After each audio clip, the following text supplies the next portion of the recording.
Welcome back, guys. Very exciting topic today. We will be talking about cravings, because if you've ever felt like you had completely zero control around food at night or on the weekends, or were you stressed, or were you bored, or whatever you're emotional, I promise you that you're not alone. This used to be such a big struggle for me, and I actually didn't really know what to do about it for the longest time. I literally felt like I'm broken. My body is broken, my body is working against me, and I just felt that something was wrong with me. So today I want to share with you what I've learned, what's actually going on with cravings, why they happened, and what you can do to manage them without constantly feeling like you're in this crazy cycle of restrictions, then giving in, then feeling guilty, because that is exhausting. Let me tell you that. And I will say that it doesn't have to be that way. So first off, guys, let's talk about cravings, and the fact that cravings aren't a sign that you're broken. They're not proof that you lack willpower or that you're failing. I talk to women every single day and they're like, I don't know how is it that I can stop eating. Like, I just feel something is wrong with my body. So I'm here to tell you that nothing is wrong with your body. Right? I used to think that too, and that's why I'm doing this episode, because I feel you. I've been in your shoes. I would do so amazing all day. I would eat so well, so clean. I would track every single thing I put in my mouth. I would stick to my workout routine, and then 7-8 p.m. would hit. I would come home from workout. And I would all of a sudden feel like I need to eat everything. Like, I was literally like, I can't stop eating, and I would be able to eat so much food that you would probably hardly believe that that's what one person can consume in one sitting. I would eat sweet, salty, crunchy, creamy, you name it. I thought something was wrong with me because I just couldn't stop. It was just this cycle where I'm like, I just don't know how to stop eating. But here is the thing. Cravings are usually your body or your brain trying to just tell you something. It's just that we also don't usually listen, and we don't pause and actually focus on what's happening in our bodies. Cravings can come from so many places. One big one is physical, meaning you're just not eating enough during the day. And honestly, I see this a lot. And the biggest problem here is also that diet culture messed up our brain so much that we don't even know what normal portions should look like. We literally eat like pigeons. The woman that I talked to, oh yeah, I don't eat a lot. And next thing you know, I ask them, what do you eat? And it's like 1200 calorie diet. And I'm like, this is like not enough for my 10-year-old kid. But I don't blame you, because again, diet culture, everyone preaches like this low calorie, low fat, low carb diet. So you got yourself to the point where you don't even know what is the right amount of food. So yes, you starve yourself and you're dealing with this physical hunger because you're trying to lose weight. So you're cutting your food and get yourself to the point where you're eating like a pigeon, less than my 10-year-old nephew. You have small breakfast, or you don't have any breakfast because you just skip it for whatever reason. You grab a coffee maybe on the way to work at Starbucks. Then maybe in better cases you have lunch, like salad, just salad, maybe with some chicken, and then you don't eat anything till you get home, and then you have light dinner. And your body is literally at that point, okay, cool. So when do we get some real food actually? That's where those cravings comes in full force, and that's where you feel out of control. That's where you feel like something is wrong with your body, because your body is just simply trying to make up for the energy it didn't get earlier.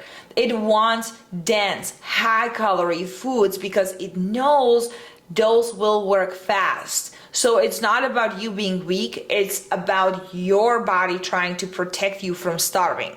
Your body is just doing its work. That's it. Another one is emotional cravings. This is a whole, like, I've had stressful day, I deserve this, or I'm bored and a food sounds like a good option. Food sounds like fun situations, right? Like those are the situations where we are dealing with this emotional type of cravings. And listen, food can absolutely bring comfort to many people, including me. And it's okay, and we should 100% enjoy food. But when it becomes your almost like a go-to for managing every emotions, where that's when really it can start to backfiring. I used to have like peanut butter, right? Like peanut butter is I love any nut butters, right? I just love it. And I would have always this giant jar in my cupboard. And anytime I would feel like some sort of like, I would be emotional, I would be sad, I would be happy, whatever, I would always go and dip into the peanut butter and eat like half of the jar. And I would feel so sick, and I would regret, and I would feel so guilty and just so really shitty about myself. Although always I would think about the next day how much more cardio I have to do and how I'm gonna punish myself for overeating.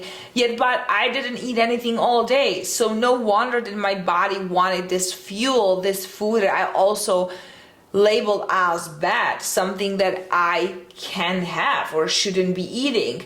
So now it was my comfort food after very long, usually draining days. And again, I could be happy, I could be sad, like whatever. Like food was always my best friend and enemy at the same time.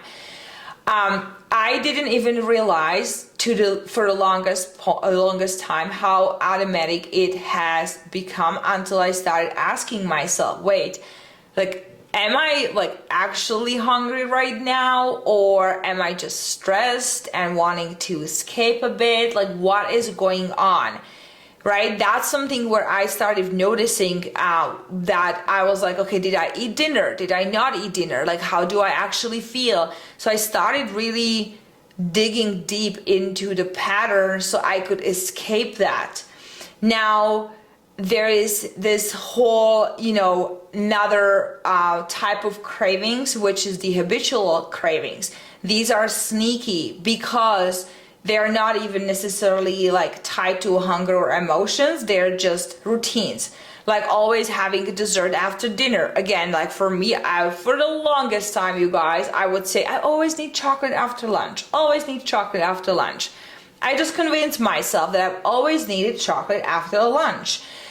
That wasn't true. It was just my routine. Or snacking while you're watching Netflix. You do it often enough and your brain just builds it in as a habit. It's like brushing your teeth, right? You might not even want that food, but your brain is like, hey, this is what we normally do around this time, remember? Like, this is what's happening usually. So go to the cupboard, grab the popcorn, potato chips, and chocolate, and let's just have a good time because we're watching Netflix.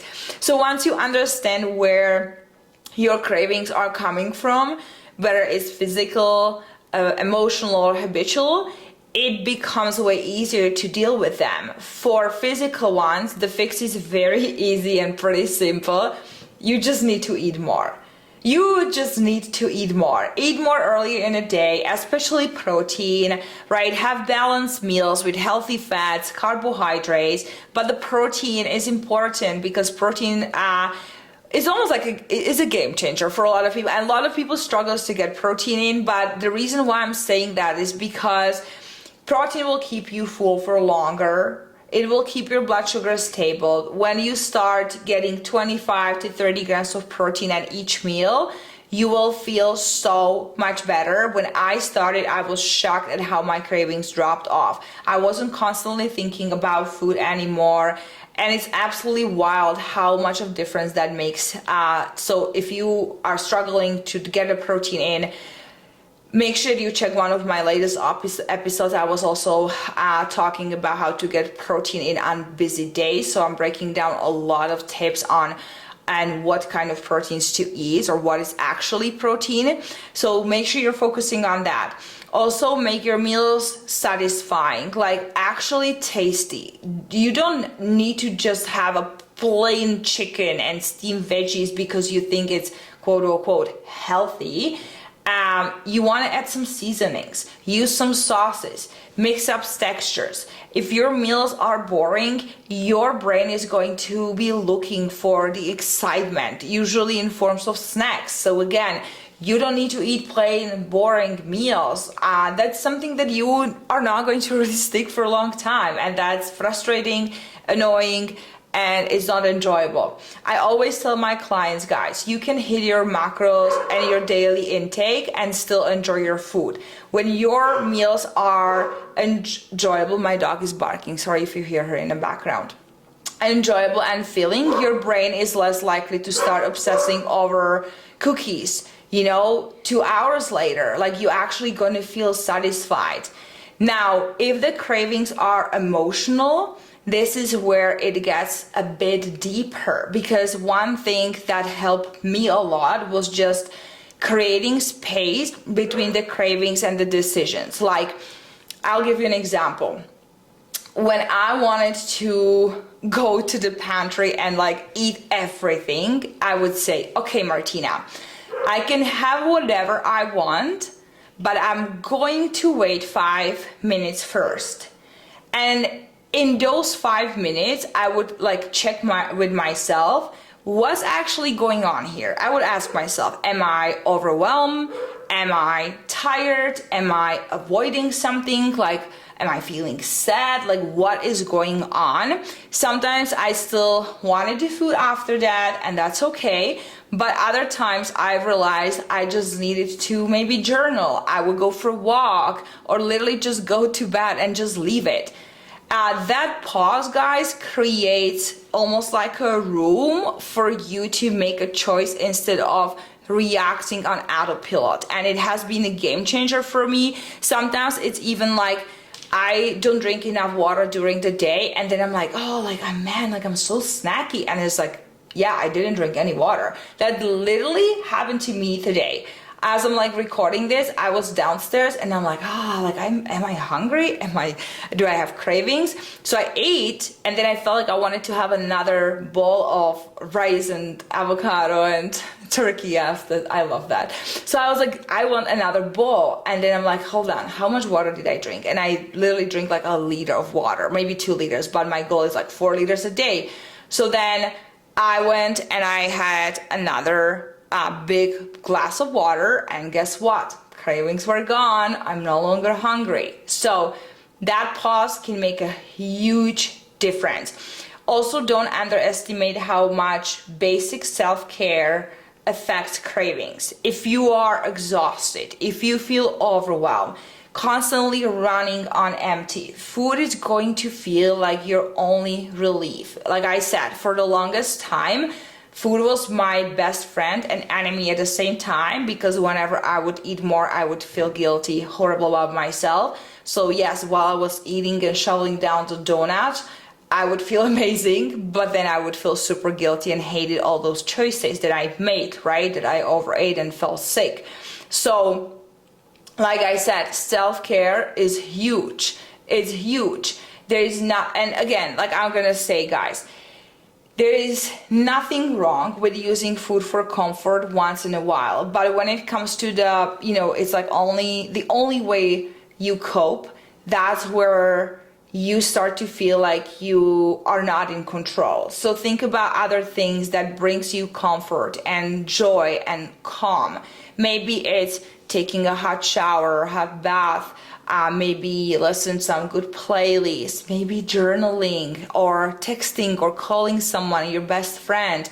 You want to build those tools so food isn't the only one in your toolbox. For me, it was the only one. I lived in Canada, I was alone, I didn't have my family, I didn't have my friends, and for me, food, I lived in a building where we had at Tim Horton across the street, which is like a donut place. If you're in the US, you guys have Dunkin' Donuts.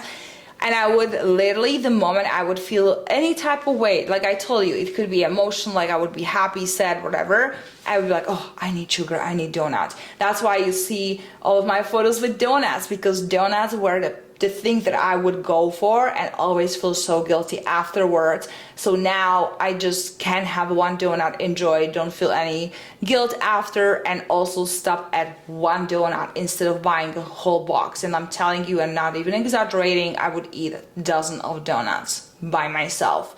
So back to what I was saying, you have to find something that you can cope with, like instead of just food. Because that's, you know, if that's the only thing you have in your toolbox, that's a problem.